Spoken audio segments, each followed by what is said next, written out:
We have just left the airport and we are heading to a public high school, and they tell me there's going to be about 1,200 students here, and it's actually a Friday morning, which typically Fridays we don't do a lot of assemblies on Fridays, especially Friday afternoon. So now that we're getting to do this one on Friday morning, that puts a smile on my face, because think about it. Teenagers on Friday afternoon, they've got a pep rally they're going to, they got a football game they're going to. They are wild and ready to get out of school. But as I have prepared this morning, I just really feel like we're going to see something really significant happen. I have just an underlying piece that, you know, what God's led me to share is going to touch some hearts and maybe change some lives.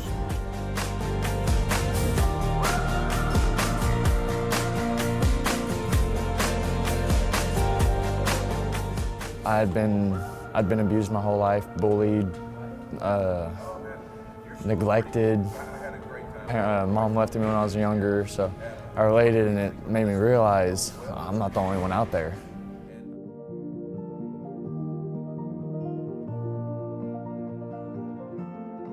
And I talked about how valuable your life is and why you can make it, because in the big picture of life, you have this thing called potential to become somebody and to do something with your life, but it's incumbent upon you to do that which you were called to do and created to do.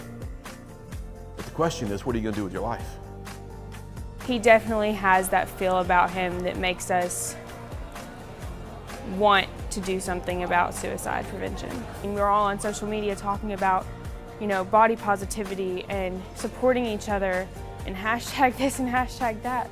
But what does all that mean if in person there's somebody who that hashtag isn't enough?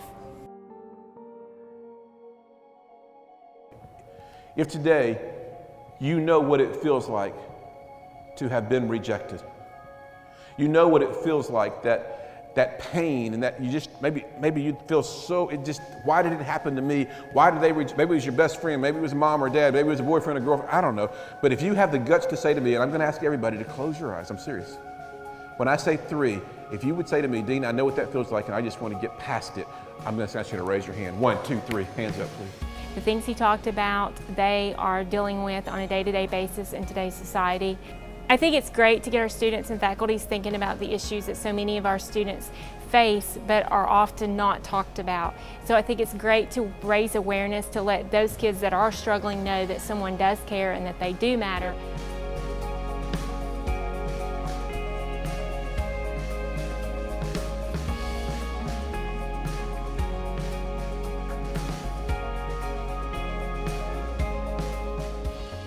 Man, you know what, we are just now finishing our assembly here at this public high school, and you know, we finished 52 minutes ago, and I've just spoken with the last student who had the courage to come by, and students stood in line literally for 45, 50 minutes just to tell us their stories of what happened today. And you know, 1,200 students were here, gymnasium, half and half, just the place was packed with young people. And you know, today I was led to talk about rejection, forgiveness, and overcoming suicide. In fact, the administration here at this school asked me to specifically talk about suicide because it's a prevalent issue. And you know what happened? When I got to the end of our assembly, I never read a speech. I pray and I just hear from heaven, and I just share what's on my heart. I was led to ask 3 questions today. Who is here today who has people in your life that you need to forgive? And then ask the question about if you're here today and you feel like you've been rejected. Someone has just hurt you and they've literally rejected you. And then thirdly, if you're here today and you wrongly believe, with the best of intentions, the best of hearts, but you still wrongly believe that your death is a better choice than your life, would you raise your hand? You know what?